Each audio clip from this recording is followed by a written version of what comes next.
Winning at sports and at sports broadcasting means changing things up. Just like La Quinta Inns and Suites is changing up their look. A renovated lobby that's so contemporary it even makes Golic look cool. Yes, it does. And a totally updated fitness center that even has Wingo feeling like a workout. I'm ripped. Plus plenty of comfortable spaces to hang out. Yep, this La Quinta look definitely has a vibe of victory. So you can just relax, refresh, and get ready for your next big meeting. Prepare to win at business with La Quinta Inns and Suites. Book now at LQ.com. This is the Best of Golic and Wingo podcast. Getting you up and going on a Tuesday. Glad you're with us. Golic and Wingo, ESPN Radio, ESPN News, presented by Progressive Insurance. All phone guests join us on the Shell Pennzoil Performance Line. Mike Golic Jr., Trey Wingo here with you. Guys, welcome back. How was your weekend bender at Notre Dame? It was a good time. Notre Dame Day this past weekend. And Mike What is Notre Dame Day? Notre Dame Day is essentially a 29-hour telethon to remind you to give your hard-earned money back to Notre Dame to help build awesome stuff like the new stadium edition. Because I feel like every day on this show is Notre Dame. Well, so that's why I'm trying to figure out what the difference is. We're not raising money every day like we did out there. We're raising money for ourselves every day here. Mike and I got to do some studio work for a couple hours there, and then I got to pick a sandwich that will be on a menu out at a restaurant at Notre Dame. I got to pick a sandwich. Some of the students made a sandwich we did it Iron Chef way, where it was secret ingredients that they had to make a sandwich in 2 minutes. And Mike and I did curling. Hey, welcome to the club. Welcome to the curling club. I beat you to it. Did that at the Super Bowl. You did. You and Larry Fitzgerald. L Fitz. There you go. It's a ball. I mean, it is so much fun to do. Yeah. And obviously it's so in the news with the men winning the gold medal at the Winter Olympics, but it was a ball to do. I was nervous because you said it's kind of hard to do. Yeah. We didn't find it that hard. We did sweep the one time where we got winded. That was my point. Yeah, it is a workout. It is a workout. Yeah. The sweeping will get you, but once you get past the initial part of it, it's one of those sports where the barrier to entry is not much. Like, you can go out there and turn this into a beer. Like, it's a great winter beer league sport. Yes, it is. Because it's not very difficult to get through. But once you've gotten through that barrier, all of the nuance and the touch and creating the spin, those are all the difficulties of this. But you can go out there and curl we did. Oh, it was a lot of fun. I heard you say it, and I wanted to make sure I get your reaction to it, because when you're sweeping, I mean, that is a workout. Well, it will take the wind out of you. When you said it was hard, I wasn't sure which part you said was hard. Well, because all of it was hard for me because I'm not an athlete. The actually pushing of the stone. There we go. We did like one practice of that, and we actually did that pretty well. Yeah, the stone glides a lot easier than that. Is just all touch, because I had an open, open target, and went right past it because I had and Mike swept too hard, and it was really Mike's fault more than mine. Swept too hard. You did. I was such saying a minimal part of that. Saying, stop. When you launch that, I did launch it rather hard. Cannon fire. We played two sophomores at Notre Dame, two young ladies who were part of the team curling club they have there, and they beat us. Yeah, no, Alice and Marissa gave us curling buckets. Yeah, they did. But it was a ball. We had a great time, and I was at my former D-line coach's funeral. Dale Hopp on Friday coached our D-line in Philadelphia, 88 years old. That was, a great memory for him, and seeing some of my former teammates, Andy Harmon, Clyde Simmons. Dan Hampton was there from the 85 Bears. William Frizzell, one of my teammates as well, and seeing some of the coaches. And just, again, we talk about it here on the show, and we talk about coaches. Trey, the coaching tree that you talk about here with the coaches and Chuck Amato was there, former coach from North Carolina State, but just going through the tree of how all the coaches know one another, it's unbelievable. How interconnected everybody is. It is amazing the connections with coaches and following through, not years, but decades of how they all follow one another and kind of meet up along the way. Yeah, and it's, obviously it was a shame that you were there for the funeral, but one of the things that's always great about that is you get to see people that you probably wouldn't have seen otherwise. You do, and again, 88 years old, Dale had a heck of a life, no doubt about it, so it was great to relive that. Some great videos, but then just to catch up with everybody, and then to realize again the coaching tree is a large tree. Well, we're glad you're back. Glad you're both back. Glad you got the curling. Glad you saw some friends, and more importantly, glad you got a sandwich named after you. There you go. Okay, so that's the show. Here we go. Let's start. It's time for Off the Top. Whether you like it or not, it's just beginning. With Golic and Wingo. Off the Top is brought to you by Samsung. It's a great time to let go with the Samsung Spring for Something New event. Upgrade and save on the latest Samsung appliances. Shop now at your local retailers or Samsung.com. And speaking of letting go, Rockets certainly did that. It was a 1-point game at the half, and then they played the third quarter. Outscoring the Timberwolves, the Rockets did 50-20 in the 119-100 win to go up 3-1 in their first round. Yea, verily, the Rockets doing something that only one other team had ever done. That was playoff history. Yeah, that was the 1962 Lakers that scored 51 points in the fourth quarter of their game. I don't even know what to say about this. You look at this game, the Rockets were missing shots left and right early on in this. Harden started out 0 for 7 in this game. They are clanking three-pointers left and right, and it was only a 1-point game. 50-49, the Rockets were up at halftime, and then that third quarter happened, 50-20. They outscored them. They're hitting everything, and that's what you do. You're shooting threes, your volume shooting, right? You're just throwing them up there. They ended up with 432 three-point attempts last night, or 53. Or whatever. It felt like that way for Minnesota. They ended up with 43. They ended up 16 of 43 last night. They averaged like 42 a game, but they were missing early, and then James Harden out of his mind in that third quarter. Well, and that's the difference, right, is the volume, because both teams percentage-wise, I think the Rockets were 37% and the Timberwolves were 36% from beyond the arc. So efficiency-wise, you weren't much different, but Houston sticks with their plan. Houston made 16 of them, Minnesota made 8. So there's a difference. 8 times 3 is how much? 24. Don't worry about it. Anyway. 24. So the point being is you stick with that plan and you very clearly see this is the world we live in. Like, I hear Charles and Shaq on the TNT halftime show all the time lamenting especially the bigs that refuse to go down there and post up. Karl Anthony Towns had one of his better games of the series, especially in that first half, was going down on the block, was taking advantage of mismatches, and it all got completely erased by guys that were much more proficient from beyond the arc. Well, look, this is what we've heard from all the big guys, that they have to do this. Look at what Anthony Davis has done. He's developed a step-back three, okay? One of the reasons he's had a monster series. You have to be able to hit that range. You have to be able to do that, even if you're a big man in this day and age.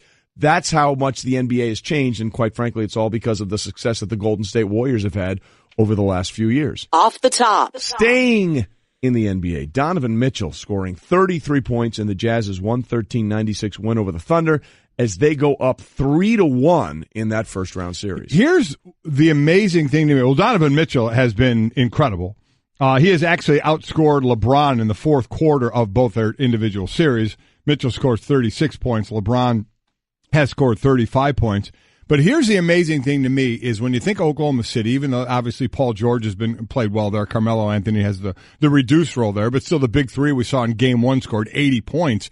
Then they've lost the next 3. In the fourth quarter of games 2, 3, and 4 in this series, Donovan Mitchell has outscored Russell Westbrook 32-5 in the fourth quarter. In fact, Russell Westbrook has only taken 5 shots in the fourth quarter. This is the most attacking guy there is in the league. This is a guy that just wants to rip your head off and be so aggressive and attack. He's taken just 5 shots in the fourth quarter in those 3 games and scored just 5 points. Mitchell just so outplaying him in the fourth. And I think he went 2 straight games without taking a shot in the fourth quarter in this series. What's a shot? Let alone many shots, which necessitate the use of a shot rack. I was about to say, I think when you take a shot, you've had too many shots to begin with. Come on, that's we know what that's from. Gun rack. There you go. Yeah, look at you. I'm proud of you guys. We didn't have to get too obvious with that one. There you go. So when you get down to that point where Russ is that sort of neutered with his game, we see why last night 4 fouls as early as he picked them up takes you out of that attack mode. You can't be the guy that's max effort all the time when you're worried about picking up those last couple of fouls. And between Ricky Rubio's triple-double getting in his head and then the fouls last night, we've seen a guy that's just been off his game at a time where they can't afford it. So you can give it a little bit to the fouls last night, but we're talking the numbers I gave you were a 3-game sample, not last night. You're celebrating the entire selection. There you go. 4 fouls in the first half. I get it. You have to be a little more careful. So there's a reasoning a little more for last night. But boy, Mitchell on the other hand, how about this Utah team? What if they never got rid of Gordon Hayward? Yeah. What if he was still on the team? Look, they're impressive. I mean, I don't think anybody was expecting this much from Donovan Mitchell in his rookie year, but the things he's been doing has been amazing. And we'll get into the bitterness a little bit between Ricky Rubio and Russell Westbrook a little bit later, because after Game 4, somebody's tune changed a little bit after what he said he was going to do before Game 4. Very interesting. We'll get to that a little bit later. And the clock is running, and now I'm going to make sure we hit the timer before we move on to the next subject. There it is. Off the top. We continue. And so do the Caps. Alex Ovechkin's 2 goals helped the Caps to a series-clinching 6-3 win over the Blue Jackets. Washington now gets to face Sidney Crosby and the Pens in the second round, and the Pens are 9-1 all-time in best-of-7 series against the Caps. Yeah, and when Ovechkin and Sid the Kid play against one, can we still call him Sid the Kid at 30 years old? Sure, why not? Why not, huh? Dude, as old as we are, they're all kids. Yeah, it's really gone one way there, but the Caps did rally down 2-0 in this series to come back and win it. But Ovechkin, the only positive he has against the Penguins is he's outscored Sidney Crosby 40-30 in their head-to-head meetings since both entered the NHL back in 2005. However, everything else has been one-sided. The Penguins have beaten Penguins and Capitals in playoffs with Crosby and Ovechkin. This will be the fourth time the Penguins won, 2 of them in 7, 1 of them in 6. We'll see what happens here. In fact, every time the Penguins won a Stanley Cup, even before these two guys, they have eliminated the Capitals along the way. So let's see if the Capitals can. We've been waiting for them to try and get over this hump. Yeah, the good luck Chuck of modern NHL hockey. But this is a big step for them coming back as much as they did at a time where we had waffled on the Caps year meme for the entirety of this series now. But for at least another round, their fans can breathe a sigh of relief before DC Sports eventually crush their souls like always. Well, I mean, there are certain things you expect in life, and that is one of them. Outside of the Washington Redskins, everyone in D.C. tends to have their souls crushed by their sports team. But more importantly, it gives us a chance to say the most important thing. As they say in hockey, let's do that hockey. And they continue to do that. There you go. They get to continue doing the hockey. Washington Capitals. Meanwhile, the Yankees' big bats had breakouts Monday night in the Bronx. Giancarlo Stanton, Didi Gregorius, Tyler Austin, and Miguel Andujar all homered in the Yankees' 14-1 win over the Twins. How about Andujar? It made him the only player in Yankees history to collect extra base hits in 7 consecutive games before turning 24 years old. That's pretty impressive. You know what else is amazing to me? Tell me. Is the youth and the money they're not spending. Yep. The Yankees, I think, are 7th this year? 7th in payroll. 7th in Those payroll scrappy this year. little Yankees. So you got Tyler Austin, who's hitting $296, making $558,000. You got Andujar, who's hitting $316, making $539,000. You have Judge, who has 6 home runs, making $544,000. Gregorius, now he's making $5 million, but in today's standards, that's nothing. It's Stanton, the one who's making obviously a lot of money. You said it before the show, Trey, and you're right. It's akin to that team. It's like the Rams having a really good team, and a lot of the reason why you can spend money is because you're not paying your quarterback. Russell Wilson with the Seahawks, same thing. Right. Yeah, Stanton's picking up the tab for dinner. Yes, I think that's safe to say in the Yankees locker room at this point. Yo, platinum sombrero guy, pick up the steaks. Let's go. For him, though, 4 for 4 last night 4. and a home run. It's amazing how little that'll probably get talked about now, which is good for him. He's not become the story of this anymore, which is probably going to be healthy for his psyche here as he starts to ramp back up. We knew that wasn't going to last all season. We knew that wasn't going to be the story with him. This guy is going to continue to figure it out. Now 5 home runs on the year. We know a lot of that was front-loaded. So this Yankees lineup, we talk about the boom or bust with the Houston Rockets. We know that's what exists with this Yankee batting order as well. As for Andujar, again, 7 consecutive games with extra base hits, only the third Yankee to do it before turning 24. The other 2, you may know their names. Yeah. Mickey Mantle and Joe DiMaggio. It's a pretty good list to be on. If Yankee greatness is you, Mickey Mantle, and Joe DiMaggio, you're doing pretty good. Things are going okay. Also, by the way, 21-year-old Gleyber Torres, the 5th best prospect in Major League Baseball, according to Keith Law, got his first Major League hit, a line drive single up the middle in the 8th inning. Off the top. And we finish up off the top with 3 Game 5s on the schedule tonight in the NBA playoffs. Warriors and 76ers are each 1 win away from moving on, while the Bucks and Celtics are tied at 2 apiece. That Bucks, I mean, some of these got pretty darn interesting. Bucks and Celtics going to 2 games apiece and what's happening now. But the Celtics have won 9 straight Game 5s at home when the best of series has been tied 2-2. You know, Jaylen Brown has scored 30 points twice in this series. The youth on this team, and again, I keep saying where they're going, where the 76ers are going. 76ers are going. Ben Simmons needs, a few points, 11 assists and 7 rebounds. If they get a win tonight to average a triple-double, first time since, a guy named Magic Johnson. So pretty nice company there. And the 76ers, what they've done because this has been a close series through 3 quarters. Then they have actually just absolutely destroyed Miami in the 4th quarter. They've been finishing really strong. And it's been one of the chippier series we've seen, which is saying a lot because this playoffs in general has had a lot of bad blood to it. For the 76ers, as important as Ben Simmons is, and as impressive that stat line has been, this looks like a different team the minute Joel Embiid stepped on the court. And his offensive game has 22 points, I think, in his first game back. This will be his first home game in the playoffs in a 76ers uniform. But just his defensive presence has changed so much for this team. There's a confidence and a swagger to this group that now Joel Embiid has come out and said, forget the long horizon, forget the bright future. We're here now. And as far as the Spurs and the Warriors, did I really see after the Spurs got that win, people actually tweeting, the Golden State, they don't have Steph Curry. Well, I mean, are you serious? For this series, no. Come on. It has nothing to do with this series. Let's stop with that. The bigger issue is what it means going forward in the West with what we're seeing out of Houston. By the way, that is off the top. And this, I agree with you, Junior. This might be the best first round of the NBA playoffs we've seen in a long time. Let me just think about last year. 12-0 for the Golden State Warriors to get to the finals, 12-1 for the Cavs to get there. That is not going to be the case in any way, shape, or form for either one of these teams or whomever ends up in the NBA Finals because of the depth and the way these first-round series are being played. But the Rockets' 50-point third quarter is what everybody's talking about, and that's brought to you by Lowe's. Pros in the know. Start with Lowe's. Go to lowesforpros.com for details. You do that well. Thank you very much. It sounds like it's just something that someone says in Baltimore. I mean, that's basically the way that rolls right off the tongue. Obviously, a big part of that was James Harden. Here was James Harden after the win on TNT. We hit the switch that we've been trying to hit from the beginning of the playoffs on both ends of the floor. It's pretty scary what we're capable of when defensively we're locked in like that and offensively we got it rolling. So great quarter for us. It gave us the lead. And now we go back to the crib and try to finish it off. Great quarter as in one that's only happened one other time in the history of the NBA playoffs. That might be understating it a little bit just to call it a great quarter. But here's the bigger question as we're looking at this now. Obviously, Steph Curry, we still don't know for sure whether or not he's going to play in the second round of the playoffs, assuming they get by the Spurs, and we think they will.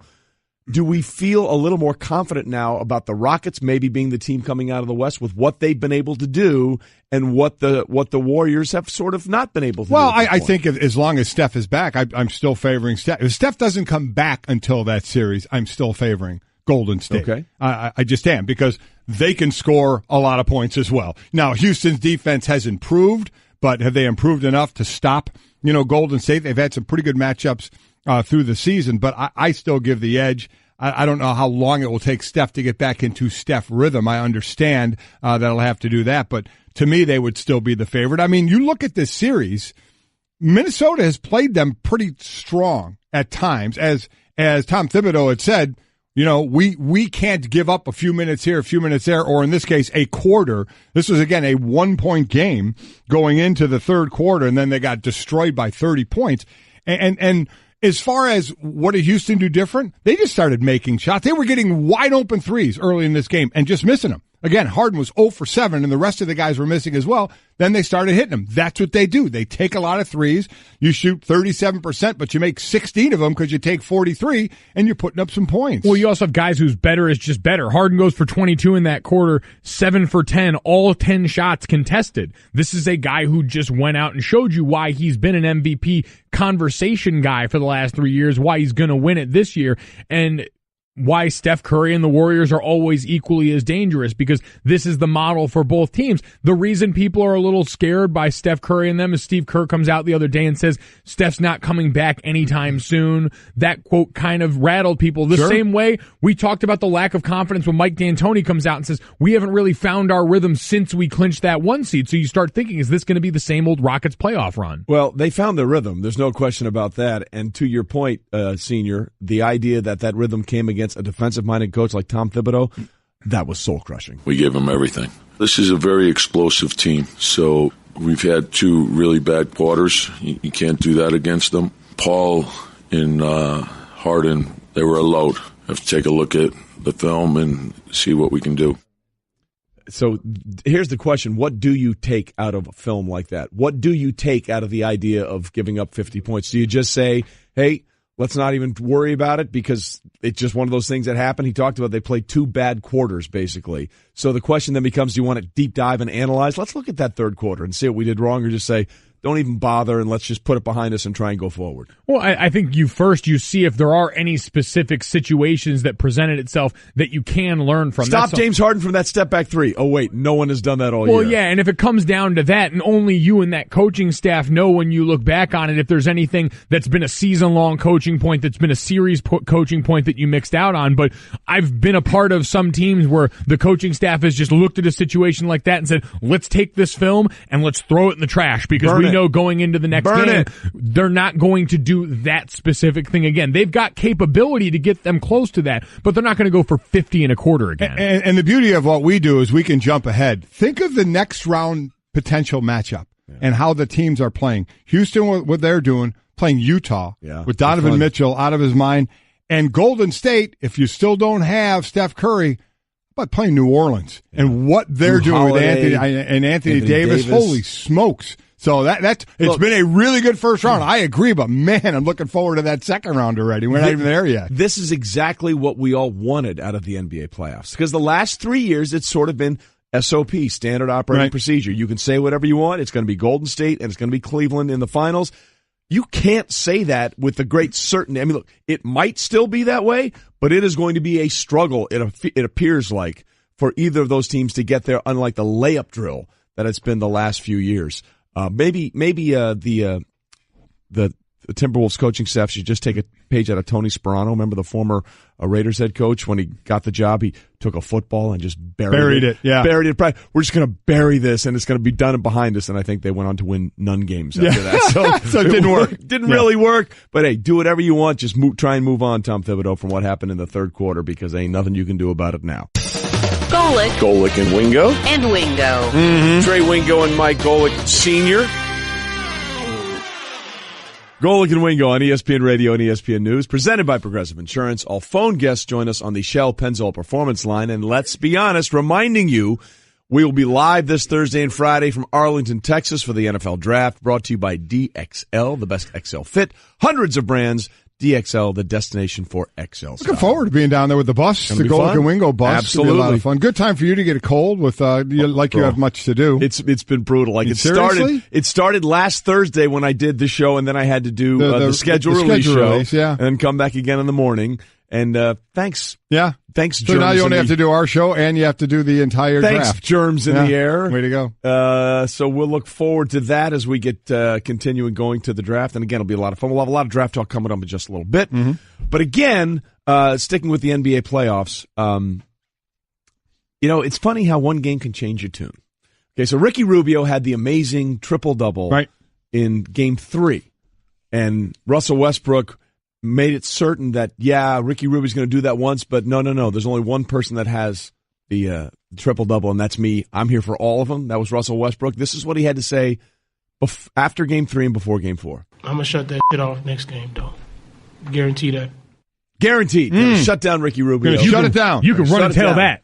And not going to do that again. Mm-hmm. And to be fair, he did not have another triple-double. He did not. 13 points, 6 rebounds, and 8 assists. Yes, he did. Got him. But you know what else he was? He was also plus 22 when he was on the floor. Yep. And Russ was minus 14. So I guess you could make this a victory in the literal sense for Russell Westbrook. Right, didn't get another triple-double. He's going to shut that down. Right. No question about it. But he really didn't shut down Ricky, nor did he shut down the Utah Jazz. Mm-hmm. And here we are with the Thunder, one game away from elimination. Boy, Utah in the first round. Playing so well. Donovan Mitchell, I mean, again, the Rookie of the Year is a regular season award, so none of this has anything to do with Rookie of the Year, so we'll still see which way that goes with Ben Simmons. But he is, I mean, just progressing and becoming how soon into your rookie year when you're playing as much you're not a rookie anymore. How much do you hear that? That you're just going to be that veteran right away. But man, what they had to go forward with again after giving up, or Gordon Hayward leaving. I mean, it's 28 years old, losing him, but what a team they have. I was going to say, forget saying what if Gordon Hayward had stayed. I bet Gordon Hayward might be saying, what happens if I hadn't left? Right, exactly. So that was Russell after Game 3. Mm-hmm. And then, of course, he was asked about that after Game 4. Let's just say tune changed. Did you feel like your aggressiveness was appropriate to defend Rubio with in this game tonight? What do you mean? In the sense that you picked up 2 fouls pretty early in terms of the aggressiveness you were using on them, and well, it's not about me or him. Let's get past that. We done with that. Okay, so let's sum it up. We're done with that, but you brought it up. Let's sum it up. After Game 3, he went out of his way to say, "Oh, it is about me and him," and I'm going to shut that down right away. So again, this is what he said after Game 3. I'm going to shut that shit off next game, though. Guarantee that. And then when he was asked about it, this was what he said after Game 4. Did you feel like your aggressiveness was appropriate to defend Rubio with in this game tonight? What do you mean? In the sense that you picked up 2 fouls pretty early in terms of the aggressiveness you were using on them, and well, it's not about me or him. Let's get past that. We done with that. Okay, I guess we're done with that. Times change. Did hurt though. Picking him and having 4 Things fouls. move pretty fast around here, Mike. Yeah, life comes at you fast. 4 fouls in the first half. That's going to be life at you pretty fast for that game. 4 fouls in the first half and getting chirped by Mitt Romney when it happens. Yeah, how about that? That is life dealing you a pretty rough hand the last couple of games. Do we have a problem with the Mitt Romney look? Oh, I mean, I feel like that's pretty widely accepted that you don't put the jersey on over the button-down shirt. That's what he had going. He was courtside for the game last night, Mitt Romney, in Utah. And when Russ picked up that 4th foul, he looked over at him from the sideline and he held up the 4. He gave him the foul there, get him a little chirp, while wearing the international sign for I can't hoop at all. The minute you put the jersey on over the button-down shirt, you have alerted everyone in your vicinity that you are not in the business of getting buckets in any way, shape, or form. I feel like, look, I didn't we see Mitt Romney box? Didn't he box somebody once? Did he? I don't recall that. I'm pretty sure he went into the ring. Mitt Romney feels like one of those guys that you could Photoshop into an old-timey bare-knuckle boxing poster and he would look right at home. Yeah. So I'm pretty sure he fought some exhibition match. Yeah, he fought like Evander Holyfield. That's right. Mitt Romney went up against Evander Holyfield in the boxing ring. Did he bite him in the ear? No, that had already been done. Okay. So you want to do that. Oh, man. We're looking at the video of this now, and it's a little, I'm not going to hit you, but I'm going to let you pretend. Could you imagine if Evander Holyfield wound up on him? And took off on him? That looks like Mayweather McGregor. Up until one of the last few rounds, no question. That bite. Yeah, no, but like... I don't know, Mitt's in pretty good shape, man. Oh, he's in pretty good shape. He's definitely in good shape, but do you see a step-back jumper in that guy's game? I see a step-back jab. I don't think... One of these leaning back like this. Exactly. That looks like a guy that might tuck his suit jacket into his pants. Well, what's wrong with that? No. You want to keep everything in control. You can't have any loose fabric. Either way, it was all working for him in Utah last night. It certainly was. Taking that 3-1 lead, three games in a row. Donovan Mitchell absolutely taking over in this one. And I'll say it again, Russell Westbrook disappearing in the fourth quarter. If you want to say again, hey, it's not about him and him. Right, it's not about them. But this is about Russ. Yeah. And Russ being the man on that team, even though he has more help this year, and Russ being the aggressive one. I mean, isn't that why we love him? We love that stare. We love that look. We love that anger out of him. We love that aggressiveness all the time. Now, 4 fouls in the first half is going to take some of that away. But in 3 games, in the last 3 games, in the fourth quarter, being outscored 32-5 by Donovan Mitchell and only taking a few shots in those fourth quarters. I mean, I'm not sure what to look for there. That's very un-Russell Westbrook-like. I just don't know what we're supposed to do with Russ at this point, because we understand what his place historically is going to be with the accomplishment for the last couple of years. But outside of LeBron James, has someone had more iterations of a team around them, from having all of the help in the world to being part of one of the best NBA duos that we've had, to being a solo act, to now having a different grouping of players around him? And yet through all of that, we've seen him get close. We've seen them get near the mountaintop. We saw them get really close to maybe being on the cusp of something great when it was him and KD pushing Golden State in the Western Conference Finals. But now post that are his best days team success-wise behind him, because we've seen the individual accomplishment. We're already over that this year. And does the team change again? If they get popped out in the first round, and Paul George, when it was all going well, was talking about, hey, I kind of like it here, and not so much maybe at first round exit. Is he going to be gone? So we're looking at another different team possibly. What did they say? They were all in for this season, right? And this season now comes down to 1 game, and apparently Paul George needed to be told that it's just 1 game left. Play like we played game 1. I mean, they're just making tough shots. They're making big plays. You know, as Melo said, game 5 is obviously a must win, but I think us 3, this is what we want. Not necessarily be in this position, but to at this point give it everything we got. That's all it's going to take. Approach this game like it's game 7. I love that. As he said, as Melo said, it's a must win. Yeah, it is. You can't lose another one. You best approach it like it's Game 7. Hopefully Melo didn't have to tell you that, right? I mean, you know that if you lose another one, it's over, and then we'll find out what happens. Really, when this series is over, I mean, look, they could come back, absolutely, but if it ends, then the NBA offseason really begins. Right. That's when it all starts, because what's going to happen with all the pieces in Oklahoma City and how that's going to have permutations and ramifications for everybody else. Golic. I tell you what, a great sports night last night, no doubt about it. And Wingo. What a day, what a show, what a time. 1, 2, 3, 4. Hey everyone, Mike Golic here. Support for the Golic Wingo podcast comes from our friends at Rocket Mortgage by Quicken Loans. Chances are you're confident when it comes to your work, your hobbies, your life. Rocket Mortgage gives you that same level of confidence when it comes to buying a home or refinancing your existing home loan. With Rocket Mortgage, you can apply simply and understand fully so you can mortgage confidently. To get started, go to rocketmortgage.com/Mikes. Equal housing lender, licensed in all 50 states, NMLS consumeraccess.org number 3030. I just saved hundreds of dollars by switching to Geico. I feel like a whole new person. Disclaimer, you will not become a whole new person. This is impossible. You might be able to join a gym or diet program, buy a new wardrobe, get hair implants, but your DNA and physical form will remain the same. Geico waives any and all liability if you attempt to become a new person, except a cyborg. If you choose to become a half-human, half-cybernetic organism with lasers for eyes, the Geico legal team would be cool with that, because, quote, laser eyes are pretty sweet. Pew, pew, pew, end quote. Geico. 15 minutes could save you 15% or more. Actually got a draft question of the second best guard. I love draft season. Yo, our Twitter feed. You know what that means? It is time for Straight Talk. Brought to you by Straight Talk Wireless. Best phones, best networks, no contracts. That's when you know we are deep in the draft. Who is your next favorite guard after Quentin Nelson? Wow. I'm so proud of our Twitter feed, man. Awesome. Yes! The rest of the world is trying to have the conversation for the millionth time about the top quarterback coming off the board.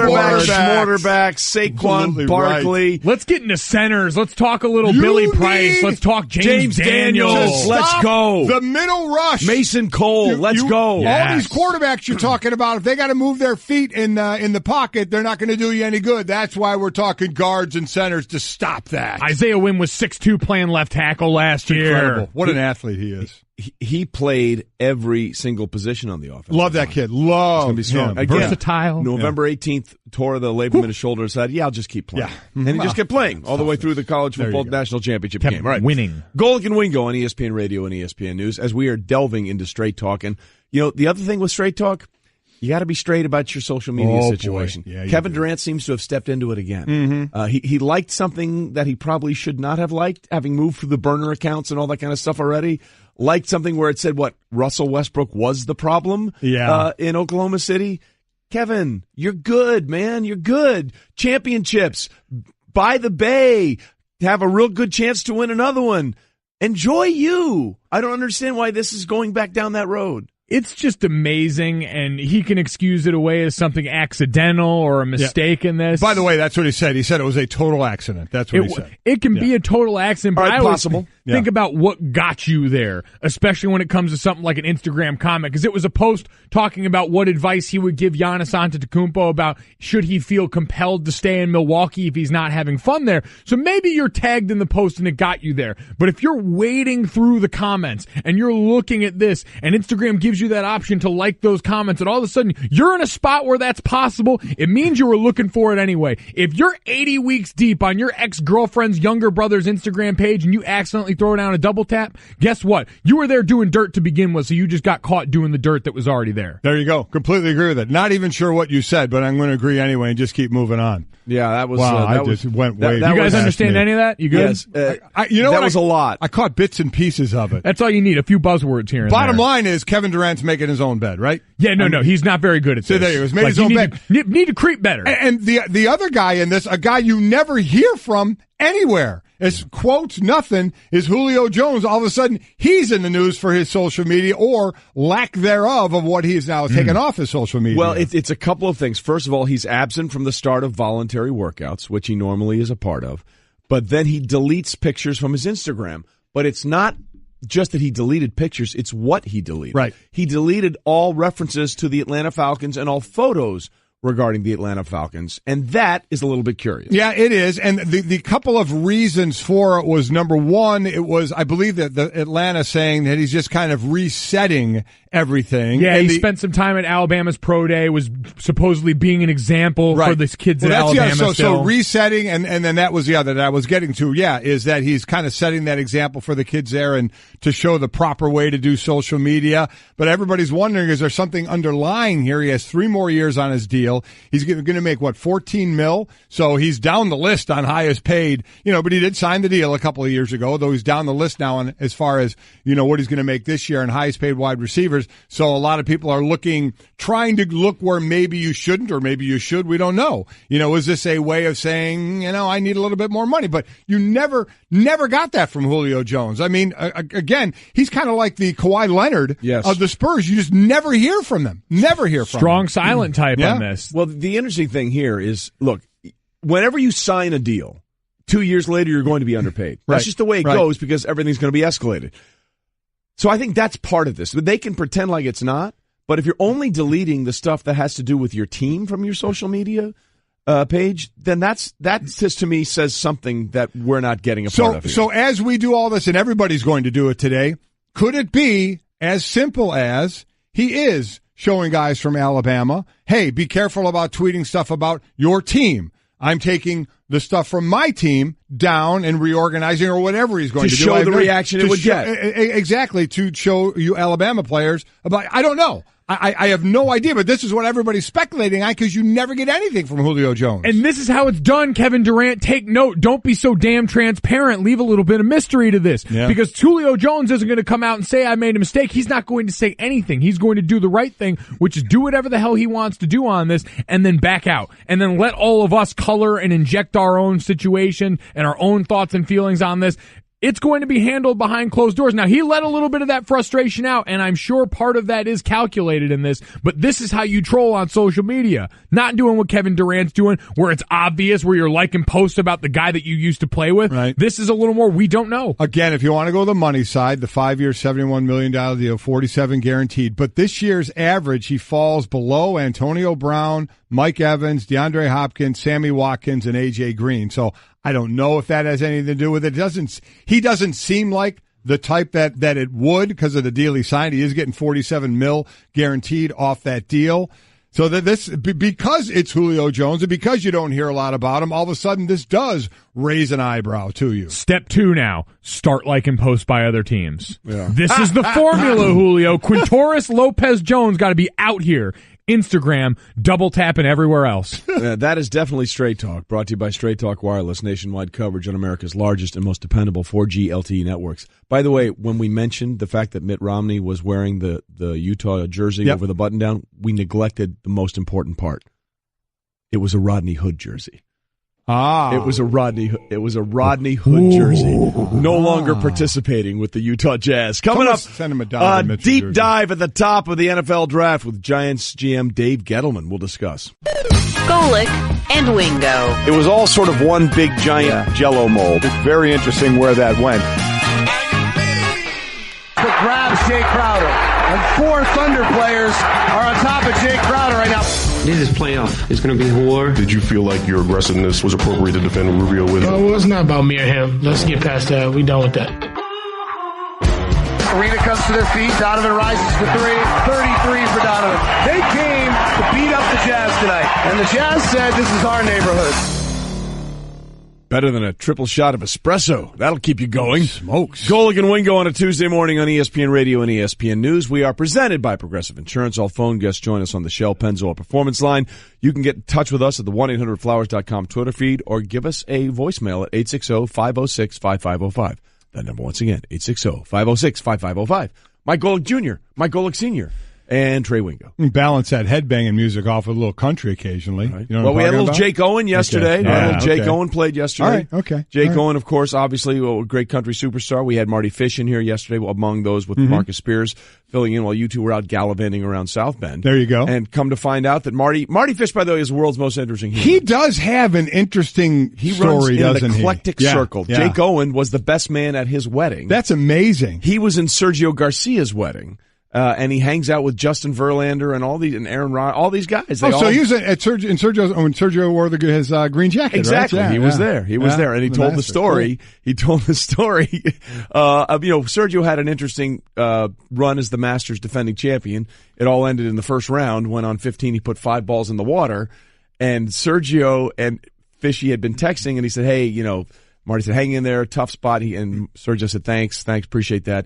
And then Marty tried to, lighten the mood a little bit and said, well, you did tell me those new wedges spun a lot.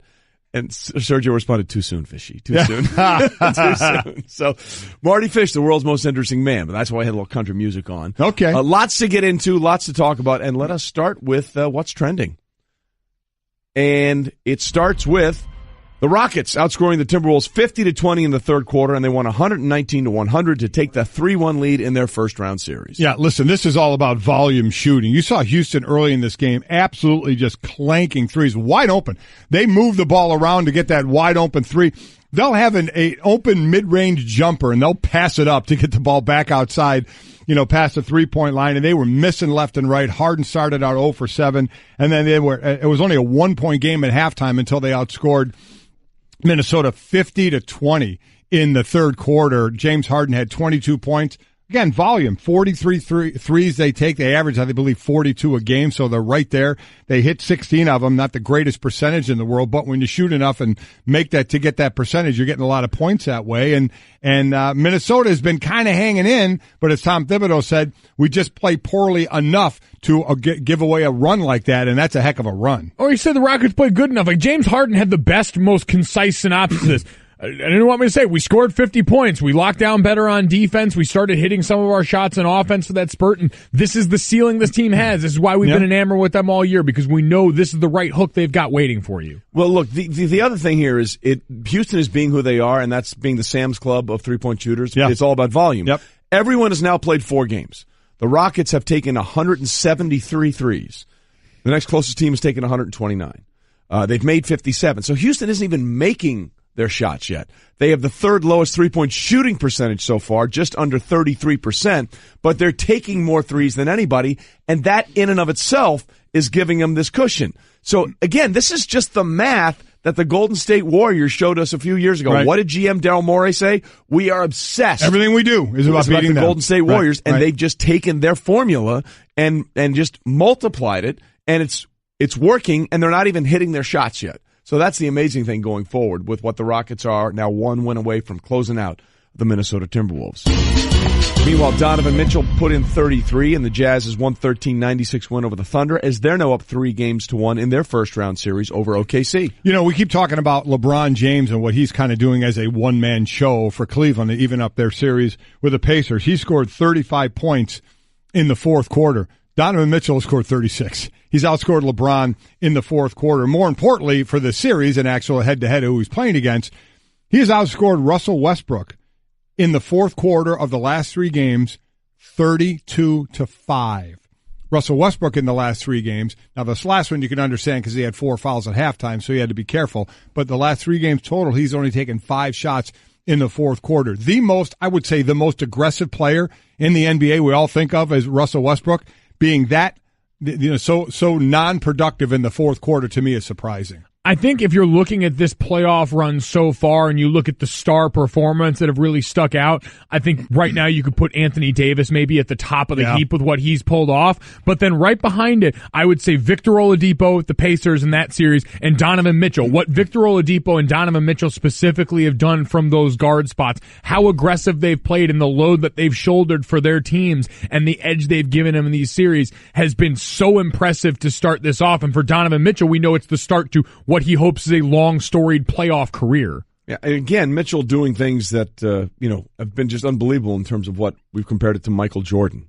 He again 110 through his first 110 points this series, 5th most in NBA history by a rookie, and the most since Michael Jordan did that. So very, very impressive on what he's doing. And then we got buckets and buckets and buckets today. 3 Game 5s on the way. in the NBA playoffs. The Warriors and 76ers, each one win away from moving on, while the Bucks and Celtics are tied at 2 games apiece. Yeah, what a series that's turning into as well. It's getting a little chippy at times. Jaylen Brown, the youth with Boston, is incredible. Scored 30 points twice in this series. The last Celtic player with 3 30-point games in a single postseason series. You got to go back to 88, and that was Kevin McHale. So that series and not what Antetokounmpo was doing, the great tip-in he had with 5 seconds to go in the last game. And then for the 76ers, I mean, they've been fourth quarter. It's been pretty close between Miami. I think only a couple of points separates them through 3 quarters. Fourth quarter, I believe it was plus 46 for the 76ers and what they've done in that fourth quarter. You look at Ben Simmons. If they win this game, if he gets 11 assists and 7 rebounds, he'll have averaged a triple-double. He would join Magic Johnson as the only rookie to average a triple-double in a playoff series. And I have no real worries about Golden State and the Spurs, even though the Spurs took this one game. All of a sudden, people started saying, oh, no. Who's good as Kevin Durant, and Clay? They're going to be just fine. No, I think this is more about just the resolve of the Spurs, especially given the fact that Pop hasn't been on the court for the last 2 games, won't be on the court again for Game 5 in this series, but they've continued to go out and show the pedigree with that. The interesting one that you mentioned to me is Philadelphia, and now we start to weigh just how far we think this can go this year, because the one thing we've seen is this is an Eastern Conference that no longer has the same stranglehold on it at the top that it has. No, look, this is a very refreshing first round of the NBA playoffs. There's no way around it. Again, we'll keep saying this because it's so different. Last year, Golden State 12-0 to the NBA Finals. Cleveland 12-1. None of that is going to happen this year, especially since obviously they both lost games. Cleveland's lost 2 and Golden State has lost 1. Steph Curry's going to lose more. I mean, Golden State's going to lose more because Steph Curry's not back again. And Houston's may be a better team. They may be a better team. I don't think any of us know who the best team is in the East right now. I'll ask you both right now. Yeah. Golden State and Houston meet in the Western Conference Finals. And Steph Curry has not dribbled the ball one time in the game. But he's come back for that series. He's ready to go. Ready to go for the beginning of that series. Who are you picking? I might take Houston. Golden State. I'm taking Golden State I might take Houston because the rust factor matters, you know. And then in the East, I have let's be honest, none of us have any idea what's going to happen in the East. We can say, oh, hey, listen, until LeBron is carted off, you got to kill that guy. He's been to 7 straight finals. I get all that, but at some point, the rest of the team has to show something else. And we don't know if that's going to be the case as we run up to the buzzer. Boom. On what's trending. Mm-hmm. Boom. You know what else is trending? What's that? It's 2 days away from the start of the NFL draft, and we're excited about this. Give it to us. Just so people understand what we're talking about in historical context in this year's draft. There is the potential. Let's change it. It is very likely that 5 quarterbacks will go in the first round. It is possible that 6 might go in the first round. Mm-hmm. In the common draft era that goes back to 1967, we've only had 5 or more quarterbacks go in the first round twice. 6 in the vaunted class of 1983, which was really not so vaunted when you look at it. Yes, 3 Hall of Famers, but the other 3 not even close to the Hall of Fame. Champagne, Tony Eason, Ken O'Brien, and Todd Blackledge. On the other hand, you have Marino, Elway, and Jim Kelly. And then in 1999, we had 5. So that's what's happening, or what's going to happen, what we believe will happen Thursday, will have only happened twice since 1967. So it is a very interesting and historical draft from that perspective. And then what makes it even more interesting is the team that may not take a quarterback, and that is the Giants picking at number 2. Well, I think that's where it starts, because here's a couple of and this is what you do around the draft, is speculation about everything. And to me, there are 2 things that should be in stone right now. Actually, a couple, maybe 3. Cleveland should not take. Cleveland should not take Saquon Barkley number 1. They should take a quarterback number 1. Those are 2 things there. And the talk of, is that 1 or 2 things? That's 2 things. That's 2 things. We're all confused. Not take Saquon take a Barkley. quarterback and don't take. It should be 1 thing. Just take a quarterback. So blah blah blah blah blah. It's 1 thing. All right. So we've settled on 1. 1 thing. Yeah. Take a quarterback number 1. All right. The other thing is all this talk about Cleveland taking a quarterback at 1 and 4. Please stop. 3 words. Stop that now. Please just stop the ridiculousness of trying to justify why you would do that. It shouldn't be done, and it won't be done, and there's no reasoning to do it at all. So they're going to take a quarterback number 1. They have to take a quarterback number 1. That's 1. The only reason The only way you would take Saquon Barkley number 1 if you were the Cleveland Browns, if you gave up the rest of your draft and traded up to take the number 2 pick as well. If you're picking 1 and 2 in the draft. Then you take Saquon number 1. The old 1-2 punch. And a quarterback number 2. But I don't think that's going to happen either, which goes back to Trey's point. The draft starts at 2. Correct. Cleveland's going to take Sam Darnold or Josh Allen, depending on who you talk to, blah, blah, blah, blah, blah. And then it starts with the Giants. What are they going to do? Pick someone, trade back. That's where it's going to get so interesting. Is that number 3 on the list? Are we at 3 now here? I've lost count now. I never should have put myself in that box. The list format was suspect for that to begin with. I should have just started listing things. The Giants as a skeleton key is the most notable point of the draft, and to Dave Gettleman and the credit of the rest of that organization, it's been shrouded in enough mystery about where they could go with this pick based on what they've said and put out there, and that's really what this time of year is about. I heard a cut from Adam Schefter that really indicated what this week in particular is about. It is about misinformation being introduced. It's about lying. Out lying. Let's be clear about that. I think Sean Payton has gone out of his way to say none of these quarterbacks are good because I think he wants to take Lamar Jackson as the eventual heir apparent to Drew Brees. And now you have the Giants who sit at number 2. And you can make a very compelling argument that they should take a quarterback at number 2 because Eli Manning is on the back 9 of his career, might be on the 17th tee for all we know. But they're entertaining the idea of not taking a quarterback, or are they? Because this is what GM Dave Gettleman talks about, whom Mel Kiper said yesterday on our air was the best player in the draft, even though he would never take him in the first round, running back Saquon Barkley. Here's GM David Gettleman on Saquon. I'm not going to lie. He's a tremendous talent. You put film on, and Penn State's, a defensive guy, and if they're playing Penn State, you end up watching Saquon. Saquon's very gifted and talented. He's one of those guys that my mother could have scouted. She could have figured that one out. Oh, so all right. So he's the love is thick for Saquon, but then he takes it one step further, talking about the position of the running back. I think the devaluing of the running back is really a myth. Okay, you have a great running back, he immediately makes your quarterback better, your offensive line better, and your passing game better. And all of that may be true, but Mike, you and I came to the same conclusion, Mike Sr., to the same conclusion listening to this before the show. This sounds to me like Dave Gettleman is saying, hey, he's the best player in the draft. We may take him at 2. If you want to hit for somebody else, you might want to give me a call. You might want to have my phone ring. Here's the thing. I don't believe anything anybody says at this point about anybody. Liars. And the other thing he says that I completely agree with is the devaluing of the running back. I think as long as that running back can catch the ball out of the backfield, I agree with that. The pure runner, I do think.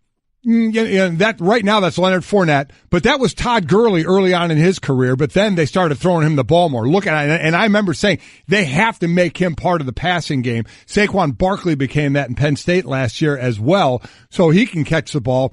Fournette's going to have to do that because I don't think you can just live on a guy carrying the ball 25 to 30 times a game. I know they went to the AFC Championship. A lot of that was based on their defense. He ran the ball really well, got nicked up a little bit, but you have to catch the ball out of the backfield. In that case, I feel that the devaluing of the running back is wrong as long as you have the multi talented running backs. Well, this is kind of like when we have MVP discussions and we debate what valuable means, because value in this case does have a few meanings. The value of having a good running back on your team is well noted. The middle of the field right now is the modern currency of the NFL, whether that's tight ends, running backs, whether on the defensive side it's middle linebackers that'll be much more in vogue in the top of the draft this year, those hybrid safeties that we've seen. There's value there, but value is also how much are you willing to pay and how much draft commodity are you willing to use on those positions. And so when you say value, there's value in having a great running back. There's value in what Philadelphia and New England have had in their backfields, but there's not draft value in that. You're not taking a guy this high in the draft. That's the devaluing of the running back everyone's talking about. But to your guys' point, that's the smoke and mirrors of this situation, because I don't think New York really wants to take him that high. Let's take it one step further. Okay, you're right with everything that you just said. But we had 2 running backs go in the first round last year. Leonard Fournette at number 4 and Christian McCaffrey at 8. And they both played fine. They did. They played very well. Fournette ran well. McCaffrey caught a lot of balls out of the backfield. Yeah. But there's no question that the 2 best rookie running backs last year came in the 3rd round. Right. Kareem Hunt and Alvin Kamara. So as good as you think Saquon Barkley is, are you willing to risk the number 2 overall pick in the draft for a guy you might get a comparable player later on in the draft, as opposed to trying to This is the thing that most people don't understand. It's not about picking a player. It's about maximizing the value of the pick. Right. And when you have the second overall pick, again, the Giants have only been this high one other time. It worked out well. They took Lawrence Taylor. Yeah, so it can work out. It can work out, but you've got to get that kind of transcendent player with the second overall pick. So if you're not all in, as much as you say you might be, on Saquon Barkley at the number 2 pick, then you have to say the value of the pick is more than the value of the player. Well, so it's really 3 things here. Here I go with the listing again, right? Oh, God. Oh, boy. Well, get a counter. Buckle Here we up. go. It really is only 3. Here we go. All right. And it depends on who you're buying into if you're the Giants. 1, you take Saquon Barkley, you say he can't miss. Who's the defensive player that you say can't Bradley miss? Chubb. Bradley Chubb is 2. Or you trade it down and accumulate. Because and that's 3. And that's it. Okay, we got it. I got it right. Gold, I actually silver, and thought bronze. about it in my head to make sure I was only going to say 3. On it. But this is based on the fact that they had the chance at 2, and they took Lawrence Taylor, and it couldn't have hit any better. So if you get a can't-miss guy, and you know you need a running game, but we keep saying you need a running game, you need a dynamic running back who can run the ball and catch the ball out of the backfield, what he can do for that offense. But we also know what helped lead the Giants when they were going to the Super Bowls, that NASCAR rushing of the defense. Correct. That's what Bradley Chubb can give you as well. Or do you say, okay, while we think those guys can't miss, what can we accumulate?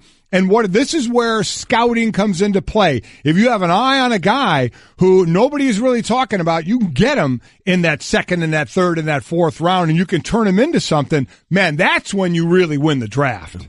Yeah, you can win listen, creating value, that's where the Patriots have made their money for years. Seattle getting guys as undrafted free agents, hitting on that gold mine in the back where you've got more picks anyway. But at the top, you've got to understand what your team is. You can look at let's just stick with the running back position. It's what you decide to do once you take that guy. If you're New York, it doesn't mean you have to commit to the run, but you have to commit to featuring this guy as one of the main pieces of your offense if he comes here. What did we hear when the Carolina Panthers drafted Christian McCaffrey? This is about reworking that whole offense around the short and intermediate pass game. They didn't do that. Except they didn't do it, which doesn't work when you do that. But look what, let's say, the Dallas Cowboys did when you draft Zeke Elliott 4 overall, and you go out and you have one of the most dominant rushing attacks in the league, because that's the identity that you want to forge for yourself. So if you've got a commitment to an identity that features the player there, you've created value, and you've created that by finding the appropriate match. All right, I have another thing to ask you guys. Yeah. A choice of 4 things. Oh, here we go. Oh, here we go. Man, 4, you've added to the list now. You realize you're treading with fire. I am. You're like doing my tongue twister. Here we go. So the top of the draft is where everybody grades and says these are the can't miss guys, right? Oh, yeah. Okay. So the ones you count on. But we always see, and you just mentioned 2 of them in Hunt and especially Kamara, right, who just explode from a lower draft pick. So we know that's going to happen as well. But the guys that are looked at as counted on, I'm giving you 4 choices. Pick your quarterback. Whoever you think your best quarterback is, that's 1. Okay? Saquon Barkley, Bradley Chubb, Quentin Nelson. In the next 4 years, one of those players will be a 2-time All-Pro. Not Pro Bowler, but All-Pro. Which one is he? Well, I might go Quentin Nelson. You may go Quentin Nelson because we've seen that, and the guy went to the same school at Notre Dame, and that's been Zach Martin, who's been in the league 4 years, has been in the Pro Bowl all 4 years. Pro Bowl all and 4. First team All-Pro 2 of the years, I believe, and second team one of the, I think, a third year. And again, this is the hardest thing to do because it's all predicted on health. No, that's exactly right. Yeah. But these are the guys, right? So whoever your top quarterback is, that's going to be your franchise quarterback. I'll let you pick whichever one you want. And then the 3 can't miss guys: running back, rush guy, and offensive lineman. So which one would be the All-Pro, 2 out of the next 4 years? I'll go one better, and I can rank them in order of that. I would say Nelson. Whoa, you're going to try and list as well? I'm going to try to list as all right. well. Good luck. You started so we do in the Golic house. Good luck. I'd go Q number 1. Yeah. I would go Chubb number 2. I would too. I would go Barkley number 3, and then I would go your top quarterback number 4, purely because you look at the difficulty in those areas. What it takes to be a top-tier quarterback, especially now, tends to take longer to develop. Agreed. With the offensive line, you're talking about an area what's more volatile across the league, so a sure thing is harder to come by, and Q's as close to a sure thing as you've had. And then pass rushers, we know you need those going out of style, and you have opportunities to go out there and here's flash the thing, greatness. with 2 of those positions, you will, well, actually 3 the quarterback, but I agree with you. I think quarterback would be the 4th because we even saw what Deshaun Watson did. He was on his way to that monster year and then got hurt, but still, that's more the limited. They need a little bit more time with Chubb and Saquon Barkley. You get to see it. Right. Because Chubb's going to have sack numbers. Correct. And tackles. Or we're going to see that in Saquon rushing numbers and catches out of the backfield so you can see visibly how well they can do. Not so much Quentin Nelson because there's nothing tangible in a box score that you're going to see outside of what opponents are going to say of like, oh, man, I don't want to play. You know, that guy is a hell of a player. Absolutely. Look, and the other thing that goes against Barkley for the Giants is that they, you know, you can have the best running back, but if you don't have a line, it doesn't matter. Now, they got Nate Solder from the Patriots, but remember, they also lost Pugh to the Cardinals and Weston Richburg to the 49ers. So, and the offensive line was a big problem for the Giants last year.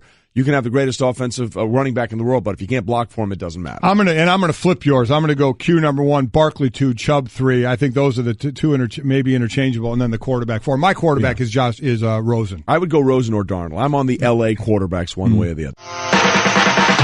Golic and Wingo. Let's not expect too much. There's only one person out there that's expecting way too much out of this guy too early. We know who that is. It's his father.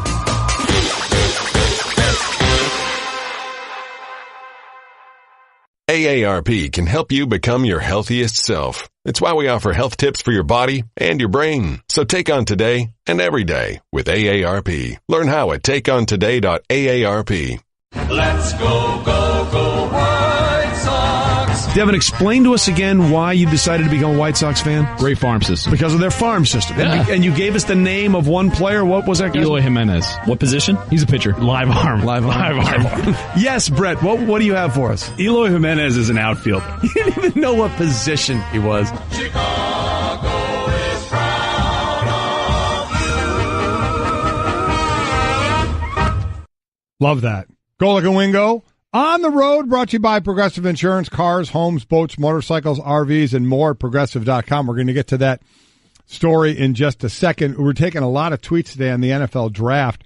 Another one here from Kurt. At the end of the day, running back Leonard Fournette was the best player in the draft last year. A 3-win Jaguar team wisely passed on Deshaun Watson and Mahomes, took Fournette number 4. 20-second timeout. 20-second timeout. Go ahead. Finish the tweet, but went to the AFC Championship game, led the NFL in rushing. Okay, he didn't lead the NFL in rushing. Not lead the NFL he was rushing. 8th in rushing, and he was not the best player in the draft by any stretch. He wasn't even the best running back in the draft. Running back taken in the draft. Who was that? That's Kurt. So while we appreciate you tweeting in, love you. You're Stats just wrong. Look him up. Yeah, okay, he wasn't. Wrong. He didn't lead the league in rushing. No. Another rookie, I believe, led the league in rushing. Yeah, it was Kareem Hunt in the 3rd round. So you didn't even get the fact that he led the league in rushing right. Yeah. B, he wasn't even the leading rookie rusher last year. Look, which is not to say that Leonard Fournette didn't do great things for the Jags. He's a good back. But stop that now. He's a good back. If your argument is based on 2 points that are factually wrong to begin with, I think we're done. You know what else is done? Apparently the cold Yankee bats. Because once the weather has warmed up, they've been doing a lot of this, like what Miguel Andujar did last night. Pitch. Swung on and drilled to deep left. Hit is high. Hit is far. It is gone. Andujar hits it far. And he's getting miggy with it. He hits another home run, another extra base hit, and the Yankees take a 4-0 lead. Wow, that was John Sterling working hard for that one. I guess when you got 162 games, you got to come up with something. Andujar hits it far, getting miggy with it. You bet. That was John Sterling, who is always entertaining. It's entertaining, but the stat that goes along with this is a lot better than that's the call. Much more impressive. Yeah. Share. I will. A home run that he hit makes him only the 3rd player in Yankees history to collect extra base hits in 7 consecutive games before turning 24. According to a live sports bureau, the other 2, they had a couple of good nicknames. The Mickey Mantle, and Joltin' Joe DiMaggio. Good list to be on. I was about to say, so really good list to be on. Somehow you are on the same list as Mickey Mantle, number retired Hall of Fame, has a nickname. Joe DiMaggio, number retired Hall of Fame, has a nickname. That is an impressive thing for Miguel Andujar. And also wasn't the only young guy doing well for the Yankees last night. Gleyber Torres, 5th overall prospect in baseball, according to Keith Law, got his first hit. Now, what the Yankees did with Torres is very similar to what the Cubs did with Chris Bryant a couple of years ago, where they waited until after a certain date to bring him up, thus guaranteeing them another year before he can get to arbitration or free agency.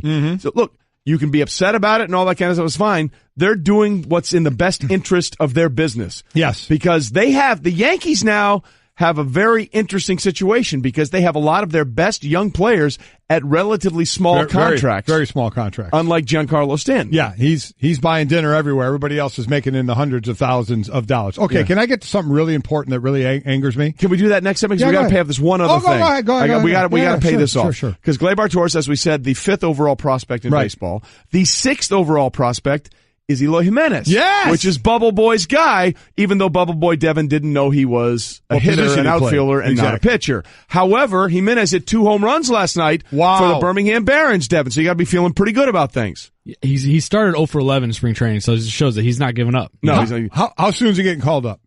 Give me a date. It's got to be, he's got to work it. He's got to work it in still. Okay. Yeah. But just coming off an injury, right? End of the year. Yeah. Okay. Yeah. By the way, I'm looking forward to when we send Devin as a roving White Sox reporter. Yeah. He's got a live bat, apparently, as well as a live arm. Live arm from the live arm, too, as an outfielder. Coming up, our next guest says the team he coached should draft Lamar Jackson. And I want to know what you're all upset about, too. I want to hear about that when we come back. Get it. Stay with it. Oh, I'm afraid of that, yes. Don't challenge his arm! Golic Makes me want to vomit and then punch you square in the face. and Wingo. Oh, he's saucy today.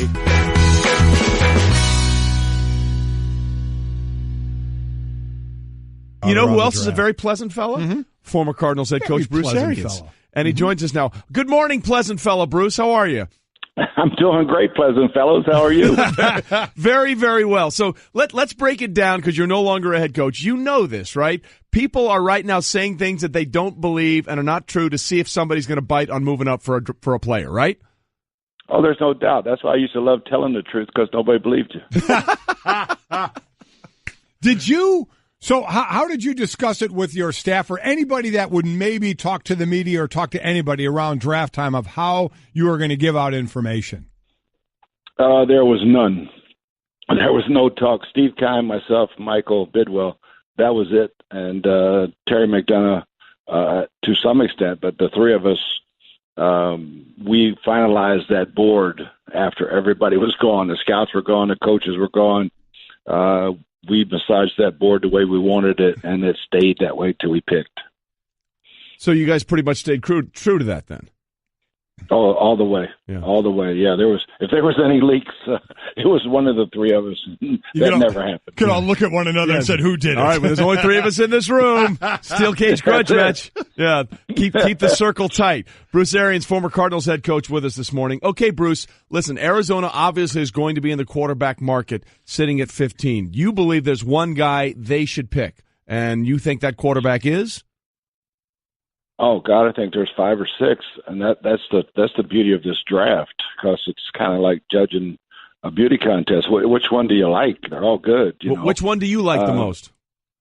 I would have to have Sam Darnold on top right now, but I'm very intrigued with Lamar Jackson. That's interesting. Because we were just talking about him, is he's the most dynamic player, for lack of a better term, with everything he can do. Where are you with what you like about Lamar Jackson, and what are your concerns? Well, I don't have many concerns other than I personally did not sit down and X and O with Lamar. Everything I've heard, I know he was well coached by Bobby Petrino and toughly coached in a pro-style offense. He can spin it. I look at his leadership. I go back to Vince Young. And, Vince had an awkward throwing motion, but he was accurate. Then when you listen to him talk now, he didn't study the game well enough. He didn't put the time in. I think Lamar puts the time in. But what he can do running the football, and I would not design runs for the guy, just let him do it naturally, but he can just break the game open. So along those lines, take us there, because Lamar Jackson, we all believe, is going to go into the first round, and he's by far, of the quarterbacks we're talking about, the most dangerous if he wants to use his legs. How do you go about, because there's no way he can run as much as he did in college. He'll get killed. But how do you coach him in the NFL? You just said you wouldn't design runs for him, but how do you talk to him about the smartness of when to run and when you're running, how to either get down or get out of bounds? What are those discussions like?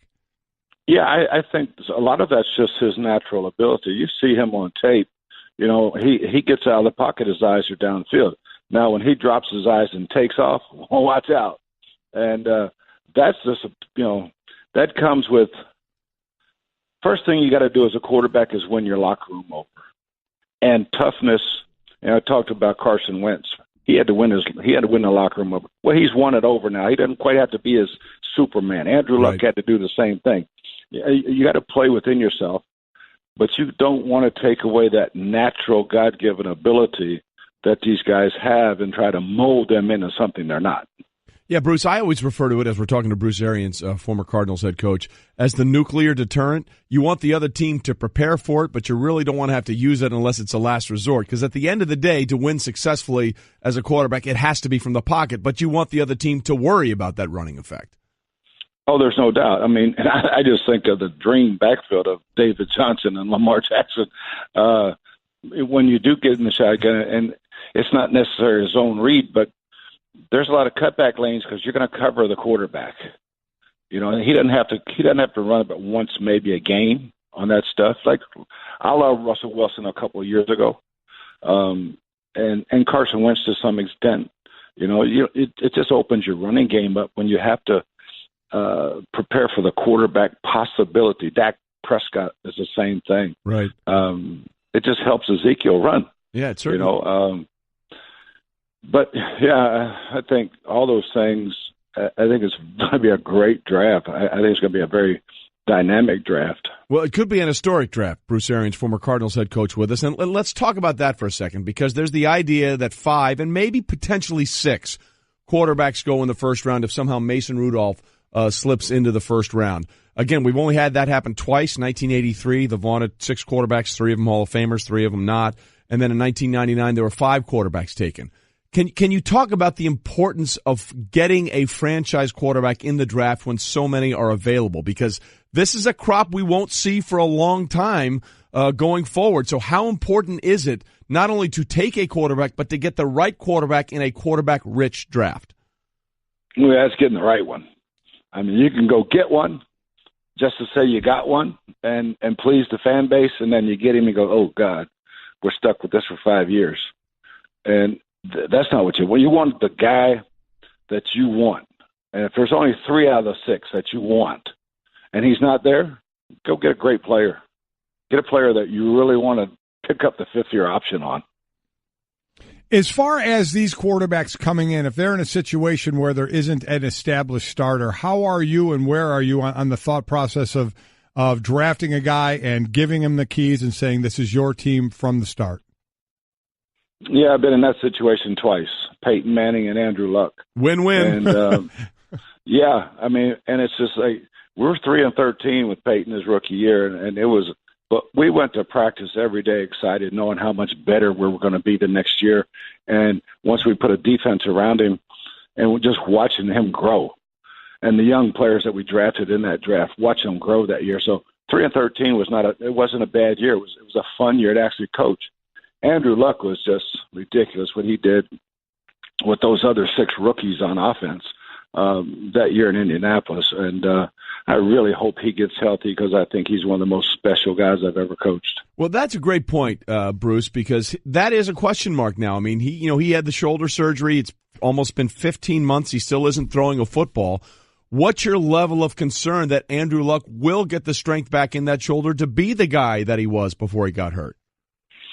I have a lot of confidence in it just because I know his work ethic and God willing, I mean, if it's not something that's just gone, if it's nerve damage, that's a whole different animal. And I haven't really talked specifically with Andrew other than how you feeling, how you doing, I'm getting better, exactly what it is. But, I just hope and pray for the game, for the NFL, that kid is back because what he did as a rookie, I've never seen. Talking to Bruce Arians, former Cardinals head coach and longtime coach in the NFL. Let's talk a little bit of draft overall. Take us in that draft room and just is it calm looking, or is it like the duck with the feet going crazy under the water but looking calm on the outside? Inside that war room, how out of hand can it get? Well, I think if you're not prepared, it can get really out of hand. But if you're prepared and you're board set, and they start falling, and you've placed them properly, when it's for your time, you're going to have probably a choice between 3 to 5 guys that you want. and normally that there's just, hey, if all 5 are there, this is the guy we got rated the highest. We're going with him. So right now it's Tuesday. The draft is in 2 days. Does every team have their guy set? If their guy's available, they know exactly who they're going to take. Does every team, are they in that position right now? Yeah, I think so. And they probably have a trade partner already established with the idea that if my guy's there, we're doing this deal with you. And most, it will be done on the clock when the guy's on the board. But pre-draft, you're going to have a partner ready to roll. If you want to do a trade or the trade strategy, is there talk right when you're on the clock and it starts, or do you wait to pressure them by having not much time left on the clock to force them into a decision? How does that work? That's really the most fun of the draft is when that phone starts ringing. You know, you're next, and you're next, and it's like boom, two or three phones start ringing, different teams, and then you pull out your chart. Is it a valuable trade for us? How far back are we still going to get one of those guys we want? I mean, that's important. How far back are we going? We're still going to get the guy we want, or possibly get one of those 5. You're making the phone call, and you're wanting to go. Sometimes you might have to lose a little bit in that transaction to go get that player you want. But that's really the exciting part of the draft. When you say pull out that chart, obviously it's of players, but do you use a point system, a value system for draft picks and players in a draft trade? Yes, all the way. And you know, you'd always like to come out on top, but if 2 guys are trading, only one can come out on top. It's just if you're really going after a guy, how far? Don't let them just take you hostage and just wear you out with the thing. But you know, and sometimes with quarterbacks, that is you lose drastically, but you get the guy you want. Well, certainly Howie Roseman in Philadelphia has been holding people hostage the last couple of years. He's done a great job with that. Bruce Arians, former Cardinals head coach, with us. All right, let's talk specifically about the New York Giants. A lot of people look at them at the 2 slot, Bruce, and think this is one of those swing spots in the entire first round of the draft. Clearly, you could make the case that the Giants should take a quarterback when we talk about how rich the quarterbacks are in this draft, and Eli Manning is getting up there. He's been playing since 2004.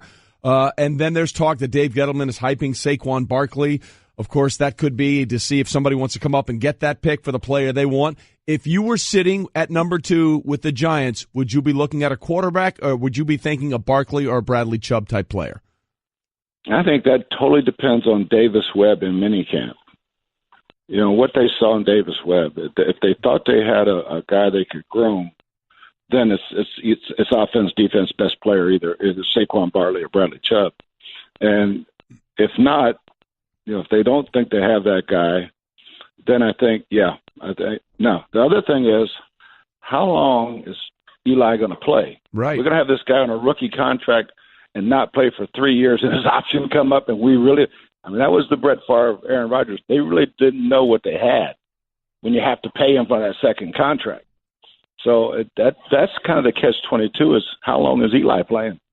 There is other things we've heard and strategies we've heard. What do you think of this one? We've heard this more than a few times. The Cleveland Browns have been looking for a quarterback forever. There's multiple quarterbacks that are going to go in the first round.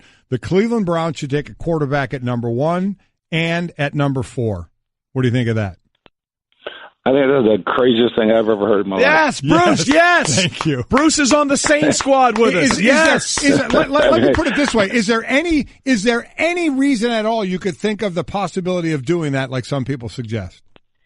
No. First of all, how much money would you have in that room compared to the rest of your team? And when were you going to find out if number 1 or 4 is better? You only got so many reps. You know, you got OTAs, you got 11 practices, 12 practices in camp, and a quarter in a preseason game. Is he playing with the good guys? Is he playing with the bad? When's Tyrod playing? Right. When are you ever going to find out which one of those 2 guys is better? It's not like you hold scrimmages every week on college. I mean, to me, that's asinine. Well, see, this is why you got to listen to the quarterback whisper. Okay, this is what he's done his entire career. Whether it's Peyton, whether it's Andrew Luck, working with Carson Palmer, working with Ben Roethlisberger, Bruce knows. So let's just stop that now. Let's end that discussion now. It makes no sense. Thank you very much. So, Bruce, now you are in charge of the Cleveland Browns with 1 and 4. Assuming you keep both those picks, obviously you're going to we feel like they're going to take a quarterback at number 1. What do you do at 4 if you're Cleveland? Well, I think that's the who falls. The dream scenario is you get your quarterback as Saquon Barkley. Or you match Bradley Chubb up with Myles Garrett, and you got Craig Williams is having a champagne dinner with those two guys coming off the edge. So, I don't know how they can go wrong with either way. If they want to take the player they don't think is going to be there, take him, because if you like 3 quarterbacks, one of them's going to be there. And overall, as we look at the OTAs that are starting right now, for Steve Wilkes in Arizona and the other new coaches who get to start a little earlier, when you took over the Arizona Cardinals, what does these new coaches, how are you establishing your identity as early as the OTAs as a new head coach? Yeah, you want to put your stamp on it, on what you want to be as an organization and as a team. That first setting the tempo with your OTA schedule, with your extra mini camp to look at your guys and what you have and what you might not have as far as going into the draft, have it as competitive as possible so you really do get a good look. But you want to put the stamp on, this is what we're going to be. Smart, fast, and physical. Whatever it is, win today, whatever your motto is, whatever your stamp is going to be, that's going to be your rallying cry. And Bruce, maybe the most important question we're going to ask you, as far as Girl Scout cookies go, are you a fan of Thin Mints? No, I was a peanut butter guy all the way. Oh, we got those up here as well. We got those as well. We do. The chocolate peanut butter, or just the crunchy peanut butter. Man, I was a peanut butter guy all the way. Good stuff. I can go with those. Yeah, I can't. I was like, wow, no. Well, we have them right up here. He makes a compelling argument. He does. All right, Bruce, we appreciate your time this morning. We'll see how it all plays out at the draft in 2 days. Thanks for being with us. Thanks, Coach. Thank you, guys. Appreciate it.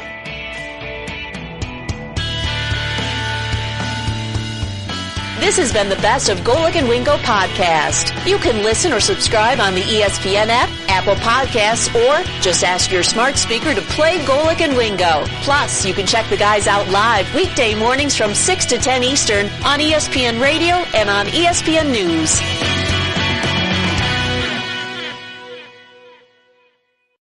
Every deck is made for standing on, but there's only one that's always had a way of standing out. So if you're looking to bring more style, comfort, and creativity to your life outdoors, call on the brand that's known for making the most in outdoor living. From decking, railing, and lighting to furniture, fencing, and framing, at Trex, we're engineering what's next in outdoor living. To learn more about all of the outdoor solutions Trex has to offer, call 1-800-289-TREX or visit Trex.com. That's TREX.com.